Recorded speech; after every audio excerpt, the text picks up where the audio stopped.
What's up, everybody? It is your boy Lonnie Hunter for another edition, another week of just straight foolishness. Man, we've been having a good time this season, and tonight is not going to be any different because these two ladies I got on the show right now, now y'all know them as the anointed, wonderful deepness.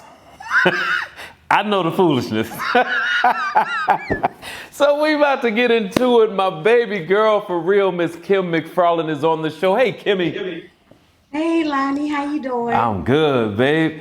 And of course, my sister from another mister. I'm telling you, this girl right here, like this, for real. Tasha Paige Lockhart. What's up, Tasha? What's going on? Are you getting it done? I'm getting, see, I told y'all what was about to go down, right? Listen, ladies, I am so proud of both of you. Your careers are just through the roof. And what I like to see when I see the both of you is that you seem to like what you do. And I think that is so big. Whether you be background singer or out front, you still seem to like what you do. And what I want to do first with Tasha, you went from background singer to out front. What was the biggest change for you? What was the biggest shift that you found you had to make from going with your mom and witness and being one of the background singers to actually commanding the atmosphere? I think it's exactly what you said. I didn't really know actually what all my responsibility would be, being up front and being the lead. Um, you're doing a lot when you're up there. You're thinking about what you're singing. You're commanding the audience. You're directing a band. You're directing the singers. You're in control of all of that. You know what I'm saying? So there's so many pieces that are going on at the same time. It's more than just getting behind the mic and just singing. That's the easy part. But it's knowing how to do all of those things while you're singing. Right. And so that would be one of the things that with all of the training that I got, with being with my mom, when it was time after Sunday Best for me to actually step out on my own, it was like, oh, I got to do that too. Okay. Oh, I should know what the 1 is. I should know what the 3, the 4, and all these numbers. You got people calling out. I don't know. Just educating myself and really perfecting my craft. And so I think that was one of the main things. And I think one of the things about you, Tasha, that's different from you, Kim, is, Tasha, you came out of a group. Kim, you're coming out of a Thompson Community Singers type of vibe where you've got a whole choir of people around you. So if you decide for one sentence not to sing at all, you got 18 other altos standing around you to do what you do. And then we've got introduced to Kim McFarland, the voice. What was that like, that transition? It was different because I was young, and when I was in the Tommies, I was 18, and then I did my first solo project. It came out in 93, I believe, 1993. So I was still young. There was no one there to guide me through. Oh, wow. Hold my hand. Okay. And, tell me, hey, this is what you do. This is what you do. It was kind of like, okay, you got this record deal. Now go out and work it. And so me being young, and I will say young and dumb, it was a lot that I did not know. Sure. Back at the time. And so I ended up getting hurt because I didn't have tough skin, and I didn't have big shoulders. So, it was different back then versus now. Well, you hit on something that I really want to talk about from both of your perspective. When you talk about a tough skin and big shoulders, I want to add that to being female in this gospel music industry. What are the challenges that you faced, first you, Tasha, with being a female and being in this predominantly male-driven industry? A lot of the challenges that I faced being a female in the industry is not being respected. Not really, your ideas sometimes are overlooked, and it's like sometimes they assume you don't know what you want. You know what I'm saying? Really? Or oh yeah, oh yeah. Or I've gone to places, maybe because I'm in the same city. If somebody books me to sing at a church that I live, the city I live in, it's no need for me to show up with an entourage and a manager and a this and a that. Church is 10 minutes from my house. Right. Those times when I did do that and said, well, I'm gonna just go up here, do what I got to do. I was treated, where there was no room set up for me. There was no this, there was no that, because it's just me. But when I Wow. show up with all of the stuff, Right. and the man going in before me and making sure, then the carpet is being rolled out. So I found that it's just the disrespect sometimes and the disregard for women, even in the rooms, different recording studios, the rooms where decisions have to be made. And I'm the artist, my face is on it. I have to go out and sing these songs, but everybody in the room is being asked what they think besides me. And what do you say? I mean, how do you speak up? How do you make yourself present without being misunderstood or categorized as a different kind of girl? A risk, and sometimes you will be misunderstood, but it's up to us. We have to take a stand for ourselves. And I've Gotcha. never been the type of woman that, and please hear me, I've never been that type of woman to scream from the mountaintops, I can do everything a man can do. Because guess what? It's some stuff that men do I don't want to do. Like, I don't want to take out garbage. I don't want to change tires. I don't want to check oil. I don't want to do none of that. So I want to change light bulb. Okay? So I'm not that. Oh, women, you can do anything. No, it's some stuff. I'll cook. I'll clean you up under a table. I'll do all of that. And you do your stuff. I'm that type of woman. Like, Okay. I want a man, and I'll go do, you know what I'm saying? So, it doesn't feel good though, when you work hard to get to a certain place, and then you get there and it's like, still, you know what I'm saying? Still, y'all gonna do me like that? And Kim, as she was talking, Kim, I saw you kind of respond, I guess, from your experience, out of agreement to what she was saying, especially, Kim, with your husband being such a prominent musician in the industry. Do you see a difference in the way they treat you versus the way they treat him, and you're the one that's out front? Let me tell you. So, this just happened Tuesday. I was in the studio, and he dropped me off. He had to make a run for like a half an hour. So I'm in the studio, and it was a bunch of young guys there. And when I tell you the disrespect, I'm like, okay, I'm ready. I'm ready to record. Okay, can you go back? And it's just like, you're not even listening to me. He came in and he told the engineer, hey, focus. And when I tell you, the boy was on it just like that. This is just Tuesday. Wow. Oh, put it out there that I'm working on my single, huh?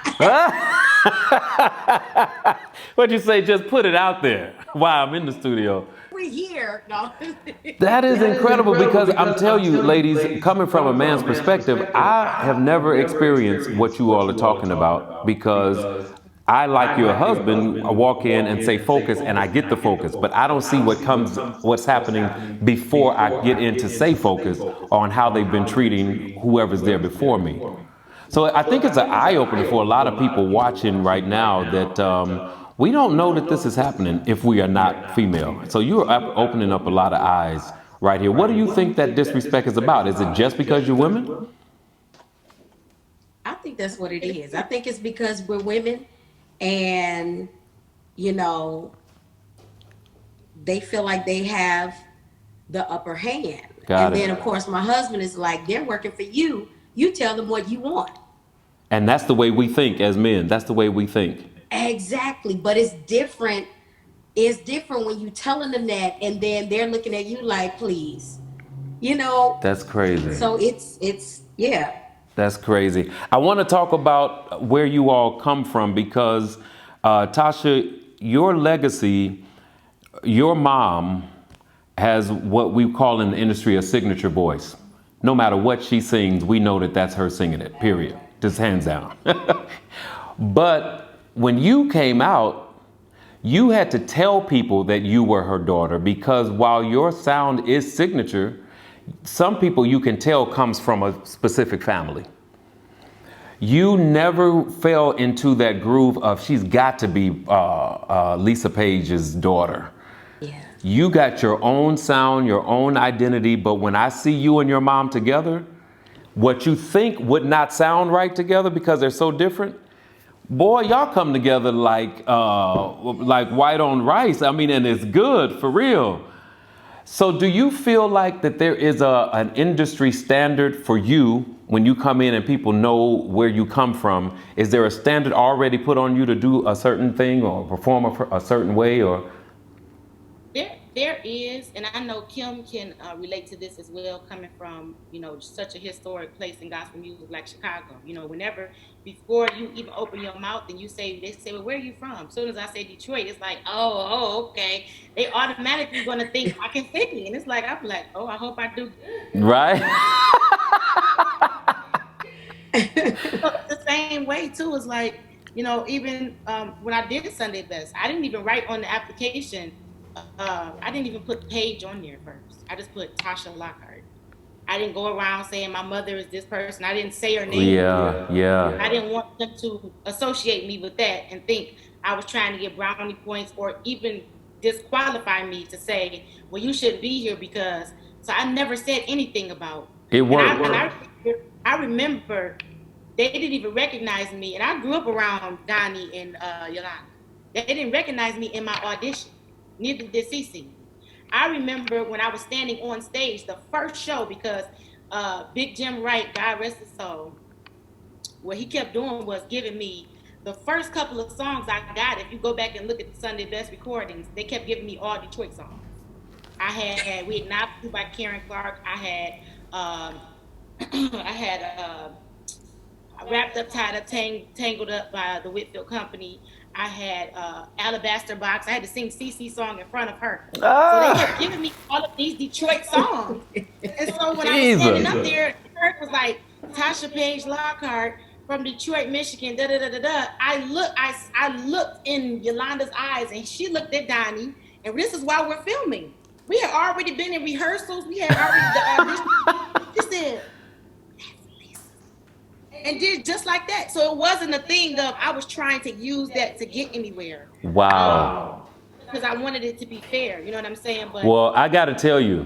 The thing of, what she's going to sound like, because my mother has done so many great things. And she's not washed up. She's still doing right. it. Right. Absolutely. Well, I got to tell you, I don't care how great your mother is or what she does now or how relevant she is. There's no two ways about the fact that you are who you are, aside from her sound. It takes nothing away from her sound because her sound is her sound, but you are unique in all of your own glory.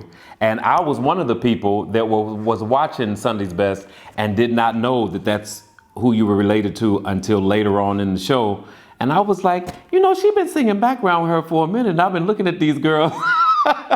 So listen, you keep doing what you're doing. I don't want to go nowhere. We got another segment to do, so stay close. We're going to come right back right here on the Raymond Television Network. It is the Lonnie Hunter Variety Show right here. Stay close.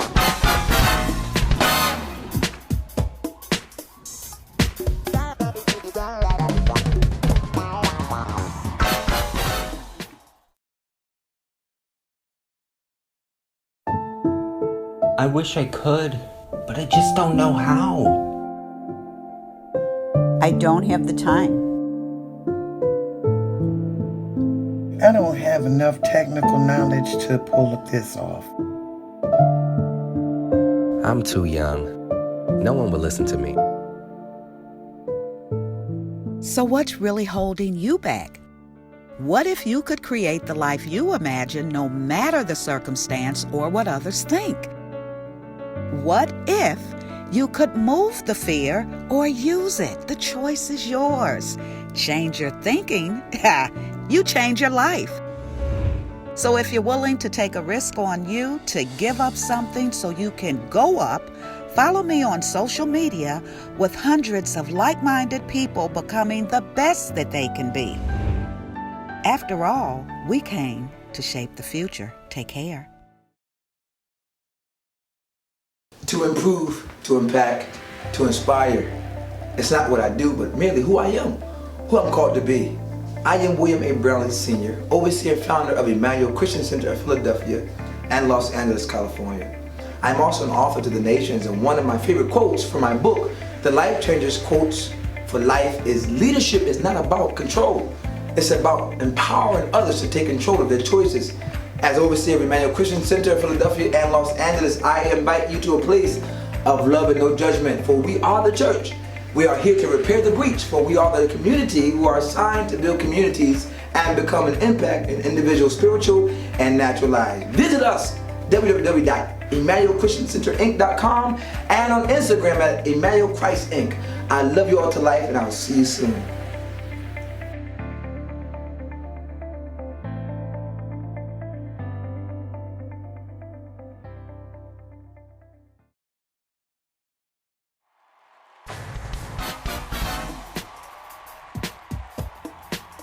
We are back, ladies and gentlemen, with the pretty ladies. Yes, sir. Miss Kim McFarland and Miss Tasha Page Lockhart. I'm telling you, that energy on Tasha is crazy. But let me tell you who is really a lunatic. That Kim McFarland. We have been on tour for the last 6 years together with the McDonald's Inspiration Celebration Tour. And Kim, when I tell you I have a whole new respect for what it is to be a BGV, because I watch you all sing background for every artist on the show, and you're never hoarse. If you are hoarse, when it's time for you to sing your own stuff, you come out and you can tell that you're working around what you need to do to make sure it's right. So just from me to you, thank you for being such a source of great background vocals. All of you are great, but I sit there and I watch you, and your demeanor, your spirit, your dedication to learning other people's stuff, which a lot of people don't necessarily have to do. I just really appreciate you for that. Thank you. I want you to tell us your funniest story about you and the company on stage. What has happened to you? Funniest story ever. The funniest story. We were at Triumph in Detroit, and I was singing Encourage Yourself. And you know, we have on these long dresses. And I started walking, you know, trying to work the stage. Right. I started walking, and all of a sudden I feel a tug. And my dress has gotten caught in the nail in the stage. Oh. So I'm standing there posing and singing. Dante graciously comes out, unhooks my skirt, and I take it and throw it around my arm because it's so much fabric. So I just take it, and so I'm singing with all of this fabric around my arm, singing, and the people are like, ah! I'm like, no. They think you killing, right? They think you killing it. They think you. Well, we thank God that nail didn't rip your whole dress off your body, though. Listen, huh? Come on here for a story. All right, listen, ladies, we're going to have a little fun. It's called Clues and Categories. All season long, we've had winners from each show. And at the end of the season, I'm going to pull every winner from every show for a Clues and Categories tournament. And we're going to give you a check for your favorite charity. All right? So when Vanessa Bell and Todd Delaney was on, Todd Delaney won. When Ricky and Vashon was on, Ricky won. When Samson Logan and James Mabel Jr. was on, they did a draw. We're going to see what goes on with these ladies here. All right, so I'm going to say a question. When you have the answer, just shout out the answer. And the first one to get the answer wins that question. And the first one that does the best 3 out of 4, or out of these 4 questions, you're going on to the tournament. Y'all ready? Okay. Uh-huh. I'm going to sing the first line of this theme song. You tell me what TV show this is. Where there's no place like home. Boom. 227. Tasha got it. Wait, Tasha, this is Kim. This is Kim. Right. right. All right. Another song. Y'all ready? Thank you for being a friend. Golden Girl. Golden Girls. Kim, you want to join the game? Listen, she just moves a little faster than I do. Right. So she moves faster than I do. Huh? Yes. Okay. You tell me the answer to this question. If I'm walking down the street and I look up and the street sign says Bill Street, where am I? Bill Street. Where? Like Bill, Bill? No, Bill like B, I think it's E-I-L, B-I-E-L. How's it spelled? Look at you. Yeah, B-E-A-L, Bill Street. You know Bill Street. Everybody's on Bill Street in this city. Next. Y'all don't know? Y'all been to Memphis? I've been to Memphis, but always to work. So I'm always going from. Absolutely. So you go out the car into the venue on the stage and then back in the car and come on out of Memphis? That's how it goes. Absolutely. All right, so tell me this. If either one of you were to have 5 kids at the same time, what did you just have? Quintuple. Yeah, yeah. Tasha got all her answers right, but she ain't sure on none of them. Right? It's quintuplets. So Tasha, you the winner. You the winner. Tasha won. I get to go. I can't wait so I can go against Ricky. Oh, is that right? Okay.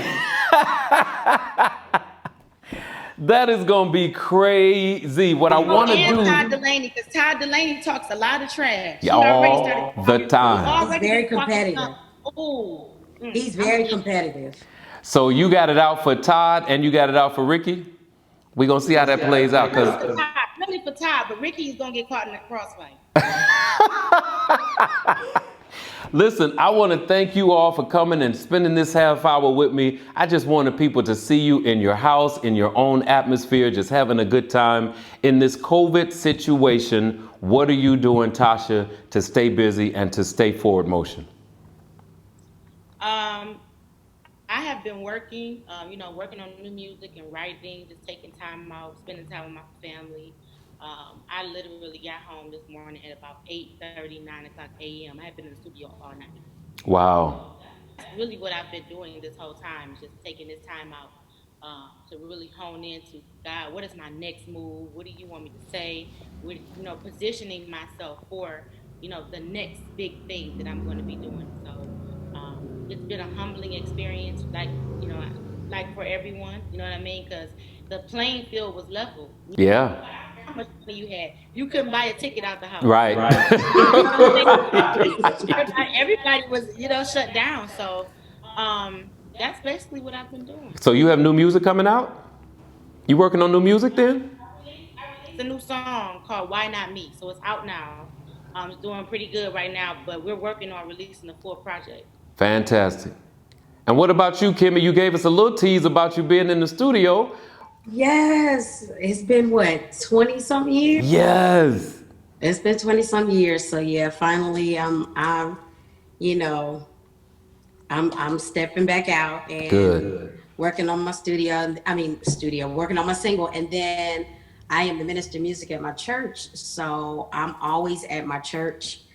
I'm always at my church cleaning up. I clean up. I do the sound system and everything. That's one of the things that I really appreciate about both of you all, because if you go on the Instagram pages, a lot of times you will see them doing stuff at church that you wouldn't expect for people with the name to do. Because Tasha cleans. Tasha's always either in Bible study or walking around trying to fix something. Kim is always cleaning and cooking and dusting and getting ready for a new sanctuary. I mean, it's good for people to see that side of you does exist, and it's necessary for the glory. You have to have the story before the glory. Absolutely. I think that part of us exists.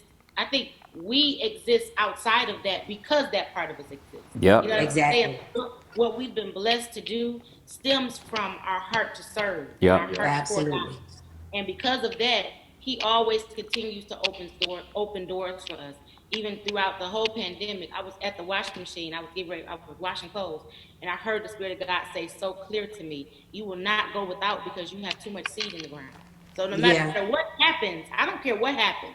I don't care if they never send out another stimulus check. I could care less. I'm never gonna struggle Right. because I'm liberal, because I give, because I'm Yeah. faithful, consistent in my tithing. That's Bible. I've sold out of my lack before, Yeah. even when I Yeah. didn't. Yeah. So that's the main reason why we're blessed is because we serve. Man, you have helped somebody today, because a lot of people feel like in stuff like this, I got to bring my stuff closer to me in order to be okay, as opposed to still being that person with an open hand and saying, look, you need this, here it is. You need that, here it is. And I know, Kim, from personal experience, you have that spirit. I mean, Kim will walk into a room and in your head, you'll think Kim is cussing you out. Because she would look at you like, what is going on? But when she opens her mouth, the love that comes out of her is like what's been in her head is not what shows on her face. I love you, Kimmy. You know I do. Oh, can you not put me on the spot like Right. that? See how he did you? He don't play fair. Lonnie don't play fair. You can always tell when the person doing the interview has a personal relationship with the people that they interviewing, because it's just hard not to be just real.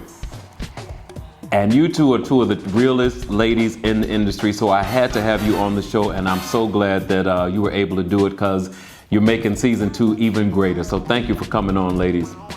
Thank you for having us. All right, that's Kim McFarland, Tasha Page Lockhart, right here on the Raymond Television Network. It's the Lonnie Hunter Variety Show. You can meet us here every Thursday night, 7 p.m. Don't miss next week. It's going to be banging. Love you for real. Gotta go.